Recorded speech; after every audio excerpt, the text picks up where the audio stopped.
উপন্যাস প্রেমঘোর লিখেছেন নার্গিস সুলতানা দীপা। পর্ব ৬০। সাদাত নৌসেনের দিকে তাকিয়ে দেখে নৌসেন একটা সুন্দর শাড়ি পরেছে। বেশ মানিয়েছে নৌসেনকে। কিন্তু নৌসেন শুধু এটাই করছে দেখে মনে হচ্ছে, মুখে একটা ক্রিমও লাগায়নি। এমনকি বাইরে গেলে যে সবসময় হিজাব বাঁধে সেটাও করেনি আজ। মনটা বুঝি বিষণ্ণতায় ছেয়ে গেছে, আর মুখটাও শুকিয়ে আছে মেয়েটার। কিছু বলল না সাদাত। নৌসেনের কাছে গিয়ে ড্রেসিং টেবিলের সামনে বসিয়ে দিল। প্যানকেক লাগিয়ে দিল, চোখে হালকা কাজল এঁকে মাস্কারা দিয়ে দিল। নৌসেন এতক্ষণ কিছু বলেনি, এবার বলল, এত সেজে কি হবে? সাদাত নৌসেনের চোখে আইশেড দিয়ে দিতে দিতে বলল, চুপ, বেশি কথা বলবে না। নৌসেন চুপ করে বসে রইল। যা ইচ্ছা করুক সাদাত নৌসেনের। সেই সব দিকে নজর দিতে আর কোনো আগ্রহ ধরছে না। শুধু বুকের ভেতর লালচে, হৃৎপিণ্ডটা দুক করছে, আর ভালোবাসার মানুষকে বিশ্বাস করে এখনও, সেটারই জানান দিচ্ছে। সাদাত নৌসেনের ঠোঁটে লাল রঙের লিপস্টিক লাগিয়ে দিল। হালকা করে নয়, গাঢ় করে। এক কথায় সাদাত নৌসেনকে এই সাজে সাজিয়ে নিজেই আবার প্রেমে পড়তে যাচ্ছে। বেশ খানিকটা সময় সাদাত নৌসেনের দিকে এক পলকে তাকিয়ে আছে। তারপর সাদাত একটা হিজাব এনে বেঁধে দেওয়ার চেষ্টা চালাচ্ছে। কিন্তু নৌসেন যেমন সুন্দর করে বাঁধে তেমন করতে পারছে না। অবশেষে রেগে গিয়ে বলে, ধুর, করো, এটা পারছি না। নৌসেন সাদাতের দিকে একবার তাকিয়ে হাত থেকে হিজাবটা নিয়ে খুব অল্প সময়ের মাঝেই হিজাবটা সুন্দর করে পরে নিল। বাহ, এত জলদি করে ফেললে। কিন্তু নৌসেনকে কেমন লাগছে সেটা বলল না সাদাত। নৌসেন কিছু না বলে সোফায় এসে বসে। সাদাত যখন যেতে বলবে যাবে, তাই এখানে বসলো। সাদাতও কোনো কথা না বলে আলমারি থেকে কিছু গহনা বের করে আনে। নৌসেনের পাশে সেগুলো নিয়ে বসতেই নৌসেন বলে ওঠে, এত গহনা? হ্যাঁ, কমই তো। আমার ইচ্ছে আছে গহনাতে দেখব, তাই পরবে আজ। সরি, পরবে কি? আমি পরিয়ে দেব। সাদাত নৌসেনের গলায় একটা ভারী হার, হাতে বালা আর হাত ভর্তি সব ভারী ভারী সোনার চুড়ি ভরিয়ে দিল। বলতে গেলে নৌসেনকে সাদাত আজ নিজের হাতে পুরো গর্জিয়াস সাজে সাজিয়ে নিয়েছে। নৌসেন কিছু বলতে যাবে তার আগেই সাদাত নৌসেনকে কোলে তুলে রুম থেকে বেরিয়ে যায়। আরে কি করছো? নামাও আমায়। আমি তো যাব। নামাও আমায়, কেউ দেখবে। কিন্তু না, সাদাত কোনো কথাই শোনে না। নৌসেন আশেপাশে চোখ বুলিয়ে একরকম অবাক হয়ে যায়। বাসায় এই সময় সবাই ড্রয়িং রুমে থাকে, কিন্তু আজ পুরো বাড়িতে কাউকে দেখা যাচ্ছে না। সাদাত নৌসেনকে নিয়ে সোজা গাড়িতে বসিয়ে দেয়। নৌসেন চুপচাপ বসে আছে। এত কথা বলেও লাভ হয়নি, তাই শুধু শুধু আর কি বলবে। এতক্ষণ তো কতবার জানতে চাইল বাড়ির সবাই কোথায়, কিন্তু সাদাতের মুখে কুলু পেতে রেখেছে একদম। সাদাত গাড়ি স্টার্ট দেয়। নৌসেন সিট বেল্ট বাঁধেনি, তাই গাড়ি স্টার্ট করার আগেই সেটাও বেঁধে দেয়। সাদাত কিন্তু কোনো কথা বলেনি। যাওয়ার সময় দারোয়ানকে কি যেন বলল সাদাত। নৌসেন সেটাও জানতে চেয়েছে, কিন্তু সাদাত সেই আগের মতোই নির্বাক। গেট পার হয়ে সাদাত গাড়ির গতি বাড়িয়ে দেয়। সেটা নৌসেনের একদম পছন্দ না। এত জোরে গাড়ি চালানো তো ঠিকও না। কখন কি হয় কে জানে। কি করছো? এত স্পিডে কেন চালাচ্ছ তুমি? ভয় লাগছে নৌসেনের। এত জোরে গাড়ি চালাচ্ছে সাদাত যে আশেপাশে সব গাড়িকে ক্রস করে গেছে। এমনকি কোনো সিগন্যালও মানছে না সাদাত। নিজের গতিতে এগিয়ে যাচ্ছে সে। ওই দিন রাতের বেলায় বাচ্চাকে বাসায় আনা হয়। নর্মালভাবে বাচ্চা হয়। বাচ্চা বেশ নাদুনুদুস আর সুস্থ হলেও বাচ্চার মায়ের শরীরটাও একটু খারাপ হয়ে পড়েছে। কিন্তু বেচারি কোনো মতে হাসপাতালে থাকতে রাজি না। নৌসেনের ভাই অনেক জোরাজুরি করলেও কোনো কাজ হয়নি। মেয়েটা ঠিকই কান্নাকাটিকে শ্বশুরকে রাজি করিয়ে ফেলেছে। লালিব নৌসেনের ভাই, এতে একটু রাগ করলেও বাচ্চা মায়ের সাথে রাগ দেখাতে পারল না। তার উপর ওর বাবা ওকে সাপোর্ট করছে, তাই আর ডাক্তারও ছাড়তে চাইছিল না। তাই ডাক্তারের পরামর্শে দুজন নার্স আনা হয় বাড়িতে বাচ্চা মায়ের দেখাশোনা করার জন্য। শারীরিকভাবে বাচ্চা হওয়ায় কিছুটা অসুস্থ হলেও নৌসিনের ভাবির মনের জোর অনেক। আছে না কিছু মেয়ে অনেক স্ট্রং মেন্টালিটির হয়, তেমন আর কি। সাদাত আর নৌসিনও এই বাড়িতেই আছে। নৌসিন ওর শ্বশুরবাড়ির সবাইকে বলে এসেছে, আর এটাও বলেছে যে তোমরা আমার সাথে সবাই চিটিং করছো, দুদিন কথাই বলবো না তোমাদের সাথে। আরব আসার জন্য খুব বায়না করছিল, কিন্তু ওর মা সামলে নিয়েছে। বাসায় এসেছে প্রায় 1 ঘন্টা হয়ে গেছে। নৌসিন বাসার সার্ভেন্ট আর নার্স দুটো ছাড়া কারো সাথে কোনো কথা বলেনি। এখনও খারাপ লাগছে ওর। মজা করে মানুষ, ঠিক আছে, তাই বলে এভাবে। আর বেশি রাগ হচ্ছে ওর বাবা মা আর সাদাদের উপর। কী সব কথা বলেছিল, যার জন্য কত কি ভেবে কষ্ট পাচ্ছিল নৌসিন। তাই অভিমান করে কথা বলছে না কারো সাথে। নৌসিন বাচ্চা নিয়ে ড্রয়িং রুমে বসে।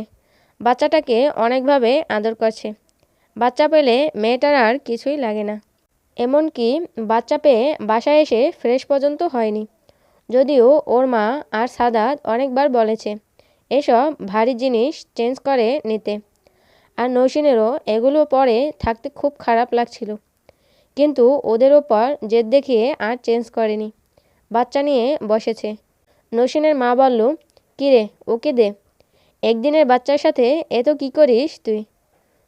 নৌসিন বাচ্চাটাকে কোলে নিয়ে বসে আছে আর হাত পা একটু করে বুলিয়ে দিচ্ছে।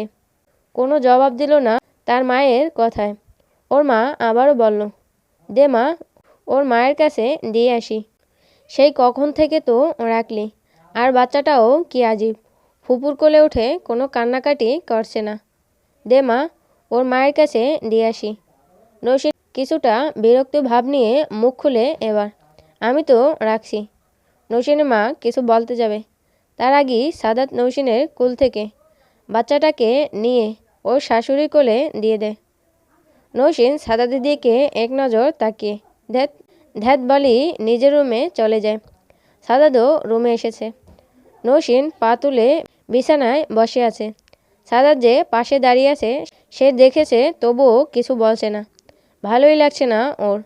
কি করবে বেচারি। আর তার উপর সাদাত বারবার খেপিয়ে দিচ্ছে ওকে। আর তার সাথে তাল মিলিয়ে নৌসিনের ভাইয়াও নানা রকম দুষ্টামি করেছে।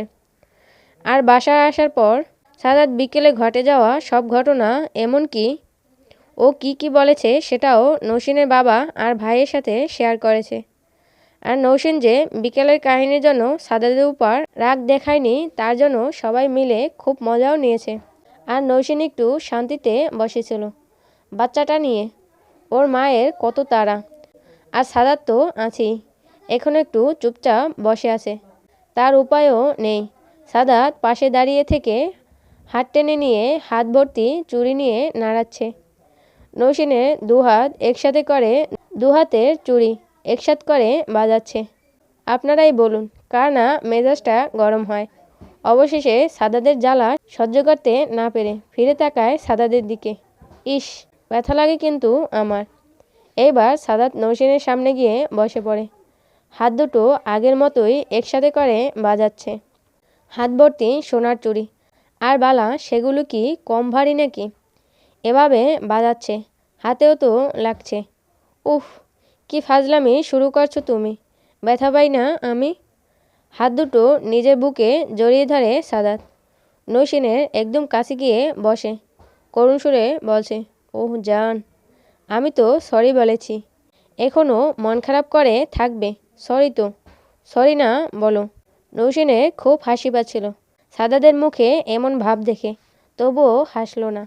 জানু, ও জানু, লাভ ইউ না। দেখো না কি সুন্দর একটা বাচ্চা এসেছে। তোমার বাচ্চা আরও সুন্দর হবে। আমি খুব তাড়াতাড়ি সব ব্যবস্থা করে দেব জান। অন্য কারো বাচ্চা আর বেশি দিন কোলে রাখতে হবে না। তোমার কলি ভরিয়ে দেব, প্রমিস জান। আর এমন দুষ্টামি করব না। আমি তো তোমার রাগ দেখার জন্য এমন করেছিলাম, আর খাওয়ার কথা বলেছিলাম। আমি চেয়েছিলাম তখনই তুমি রেগে গিয়ে আমার কলার ধরে বলবে, আমার বাপের কি তোর চেয়ে কম আছে যে তোর বাড়িতে খেতে আসবে? নৌসিন সাদাদের এমন সব কথা শুনে না হেসে পারল না। হাসতে হাসতে নৌসেন বলল, তুমি? ভালোবাসার মানুষের সাথে বেশিক্ষণ কথা না বলে থাকা যায় না, তার উপর সে যদি হয় সাদাদের মতো কেয়ারিং আর দুষ্টু। যাক বাবা, হাসি এলো মুখে কতক্ষণ ট্রাই করার পর। আমি আর তোর রাগী এই কান্নার রূপ দেখতে চাই না। মেয়ে মানুষ রাগলে ঘরবাড়ি ভাঙচুর করে জানতাম, বাট কথা না বলে চুপচাপ কাঁদে, কিছু না বলে, তা জানা ছিল না। আমার তো রাগ দেখার ইচ্ছা চলে গেছে রে ভাই। নৌসিনের চোখে পানি আর মুখে হাসি। সাদাদের বুকে ঘুষি দিতে দিতে বলছে, তুমি না, তুমি আসলেই খুব খারাপ, বাজে লোক তুমি। সাদাত হাসতে হাসতে নৌসিনের হাত দুটো আটকিয়ে নিল। বরকে মারতে নেই যেন, আদর করতে হয়, বেবি দেব তো। নৌসিন তো নিজেই সবসময় বাচ্চা বাচ্চা করে, কিন্তু আজ সাদাদের মুখে এই কথাটা শুনে কেমন যেন একটা অদ্ভুত ভালো লাগা কাজ করছে, আর লজ্জাও খুব লাগছে। নৌসিনের হাত দুটো সাদাদের হাতে। লজ্জায় মাথা নিচু করে আছে নৌসিন।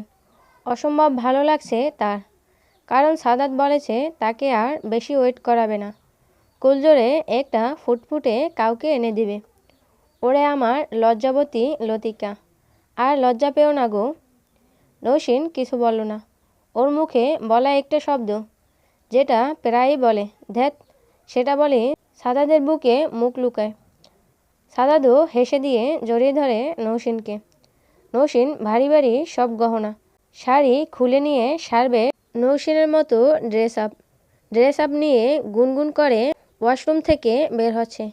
কালো প্লাজো, বাদামি রঙের শর্ট জামা আর কালো ওড়না, এইসব ড্রেসে না আমাদের নৌসিনটাকে একদম বাবু বাবু লাগে। গুনগুন করে ড্রেসিং টেবিলের আয়নার সামনে বসে যায় নৌসিন, চুল আঁচড়িয়ে নিচ্ছে, আর আয়নার ভেতর দিয়ে সাদাদের সাথে চোখাচোখি মুচকি মুচকি হাসছে। সাদা তো সেই কখন থেকে নৌসিনকে দেখে যাচ্ছে। এই বেশে বেশ লাগে নৌসিনকে। অবশ্য সাদাদের কাছে নৌসিন সবসময়ের জন্যই হুড়পড়ি। নৌসিন বেনুনি করে টুল থেকে উঠে এসে সাদাদের সামনে বসে। বলছি শোনো না। উঠে বসে সাদাত। নৌসিনের দিকে তাকিয়ে বলল, কি বলো শুনি। আমি কিন্তু 1 সপ্তাহ থাকবো। সাদাত কথাটা শোনা মাত্রই মনে হলো আকাশ থেকে পড়ল। বড় বড় চোখ করে তাকিয়ে আছে নৌসিনের দিকে। কি হলো, এভাবে তাকিয়ে আছো? আমি থাকবো অনেক দিন। মুখ খুলল সাদাত। পাগল? মানে মানে মানে আবার কি? তুমি 1 উইক থাকবে এখানে তো? তুমি কিন্তু একদিন বলেছিলে। আমি চাইলে হাইয়েস্ট 1 উইক থাকতে পারি। তাহলে? সাদাত নৌসিনের হাত থেকে অর্ধেক করা বেনুনিটা নিয়ে সুন্দর করে শেষ পর্যন্ত বেঁধে দিল। তারপর নৌসিনের দুগালে হাত রেখে বলল, আমি কি করে থাকবো? কেন? কেন মানে? তোকে ছাড়া 1 সপ্তাহ আমি পারবো না তো। কেন আমাকে ছাড়া থাকবে না কেন? তুমি রোজ আসবে, তাহলেই তো হলো। সেটা হয় নাকি? শ্বশুরবাড়ি রোজ আসলে লোকে তো সোজা বলবে আমায়। সাদাত, আরে বাবু তা না। দেখো, ট্রুলি বলতে গেলে আমি তো এই বাড়ির জামাই, আই মিন মেহমান। আমি চাইলে তোমার সাথে 2 দিন থাকতে পারি। তাই বলে তুমি 1 সপ্তাহ থাকবে বলে যে আমিও থাকবো, সেটা তো কেমন দেখায়। তাছাড়া আমার শ্বশুরবাড়ি তো একদম কাছে, আমি যখন খুশি চলে আসতে পারি। দূরে হলে না হয় বউকে নিয়ে আরাম করে 1 সপ্তাহ থেকে আসতাম, বছরে 1 বার বা 2 বার। কিন্তু বাসা তো কাছেই। তাই বলছিলাম যে তাই কি বলছিলে? প্রতি মাসে আনবো। প্রতি মাসে 2 দিন এসে থাকবে। আসলে 1 সপ্তাহ না, আমার জন্য কষ্ট হয়ে যাবে। অভ্যাস হয়ে গেছিস তুই। সকালে কে ডেকে দিবে? চোখ খুলে কার মিষ্টি মুখটা দেখব? রাতে কে বুকে মাথা রাখবে? নৌসিন কি বলবে খুঁজে পাচ্ছে না। সেও তো সাদাতকে ছাড়া 1 মুহূর্ত থাকতে পারে না আজকাল। তবুও ঘটনা সামলাতে বলল, ওকে 1 সপ্তাহ না, আমি 3 দিন থাকবো। আবার কি? আমি তো ওই দিন হাফ রাত অ্যান্ড হাফ ডে থাকলাম। বেবিটা হয়েছে, একটু আদর করব না? সাদাত নিশ্চুপ হয়ে নৌসিনের মুখের দিকে তাকিয়ে আছে। নৌসিন সাদাতের হাত ধরে আহ্লাদি কণ্ঠে বলে ওঠে, ও সাদাত, একটু থাকি না। সাদাত ঠোঁটের কোণে একটা হাসি টেনে বলে, আজ কিন্তু একটা রাত পার হয়ে গেল। আজ আমি আসি। 2 দিন থাকবে তুমি। পরের দিন বিকেলে যাওয়ার সময় নিয়ে যাব। নৌসিন ওর মতো খুশি আর কেউ না। তার মানে নৌসিন আজ রাত বাদে 2 রাত বাপের বাড়ি থাকার সুযোগ পাচ্ছে। ও মা, থ্যাংক ইউ। হ্যাঁ, আমারও কিন্তু কষ্ট হবে। কারো বুকে মাথা রাখবো। আহারে বাবা, আদরের স্বামী সোহাগী রে। কি? জি, জুসুরি। এই জুসুরিটা আবার কি? সাদাত নৌসিনকে টেনে নিয়ে নিজের কোলে বসিয়ে জড়িয়ে ধরে বলল, জুসুরি হলো যুবতী আর কিশোরী সংমিশ্রণ। আমার জান পাখিটা বয়সে যুবতী হলো চলন বলন আর মুখের কাঠামোতে 15 বছরের কিশোরী, আর বয়সের যৌবনতায় কুলকিনারা ভরা একটা যুবতী। ইস, কি যে না। সাদাত নৌসিনের মুখের দিকে এমনভাবে তাকিয়ে কথাগুলো বলছে। নৌসিন তো লজ্জায় মাটির সাথে মিশে যাচ্ছে। হয়েছে, আর লজ্জা পেও না জুসুরি। যৌবন যে ফুটে ওঠে। এই যুবকে নেশা লেগে যাবে তো। ওই লজ্জামাখা মুখ যে। আমার মাতালে সুরি। মাতাল হাতে এক মুহূর্ত লাগবে না। কথাগুলো বলি সাদাত নৌসিনের লাল টুকটুক মুখ দেখে হাহা করে হাসতে থাকে, আর এতে নৌসিনও আরও লজ্জা পায়। মুহূর্তেই সাদাতের থেকে নিজেকে ছাড়িয়ে নিয়ে দৌড়ে ঘর থেকে বেরিয়ে যায়। পরদিন সকালে সাদাত খাওয়া দাওয়া করে নৌসিনদের বাড়ি থেকে নিজের অফিসে চলে যায়। রোজকার মতোই আজও নৌসিন কপালে একই রকম ভালোবাসা ছোঁয়া দিয়ে দেয়। এই উন্মাতার আবেশটা যেন সব কিছুই ছাড়িয়ে যায়। ভালো লাগার সব সীমানা পেরিয়ে ভালোবাসার সীমানায় করা নাড়ে। আবেশটা যেন শেষ হওয়ার নয়, সবটা জুড়ে শুধু একটা ঘোর দৃষ্টি করে রাখে। প্রেম ঘোরে আবদ্ধ করে রাখে 2টি আত্মাকে। আজ সাদাত বিকেলে আসবে না এখানে, ওর বাসাতে যাবে বলে গেছে সবাইকে। নৌসিনের সারাটা দিন বাচ্চাটাকে নিয়েই কেটে যায়। মাঝে মাঝে শুধু দুধ খাওয়ানোর সময় বাচ্চার মা বাচ্চাটাকে কাছে পেয়েছে। বাকিটা সময় বাচ্চা নৌসিনের কাছে ছিল। এত কিছুর মাঝে সাদাতকে খুব মিস করছিল নৌসিন, আর ওই বাড়ির সবাইকেও।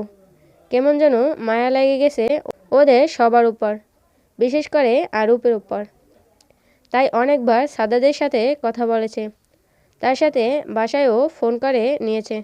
সন্ধ্যার দিকে বাচ্চাকে ওর মায়ের কাছে নিয়ে যাওয়া হয়। এইটুকু বাচ্চার তো মায়ের আবেশ দরকার। তাই একজন নার্স নৌসিনের ভাবি খেয়াল রাখছেন, আর অন্যজন নৌসিনের সাথে বসে ড্রয়িং রুমে আলাপ করছে। উনি এতক্ষণ দেখভাল করেছিলেন, এখন একটু রেস্ট নিচ্ছে আর কি। কথার ফাঁকে নার্সটা নৌসিনকে জিজ্ঞেস করে, ম্যাডাম, আপনার স্বামী কিন্তু অনেক হ্যান্ডসাম। ওনাকে দেখে শুনে রাখেন তো। নৌসিনের কাছে নার্সের প্রশ্নটা ঠিক জুৎসই মনে হলো না। একে তো বলল সাদাত খুব হ্যান্ডসাম, তার মানে সে সাদাতকে খুব ভালোভাবে খেয়াল করেছে। তার উপর আবার এটাও জানতে চাইছে যে নৌসিন তার বরকে দেখে শুনে রাখে কিনা। আজব ধরনের কথা একটা। নৌসিনকে নিশ্চুপ থাকতে দেখে নার্সটা আবার বলে, ম্যাডাম, আমি মনে হয় আপনার চেয়ে বয়সে অনেক বড় হব। আমি কিন্তু বিবাহিত, আর সব কিছু বুঝেই আপনাকে বলছি।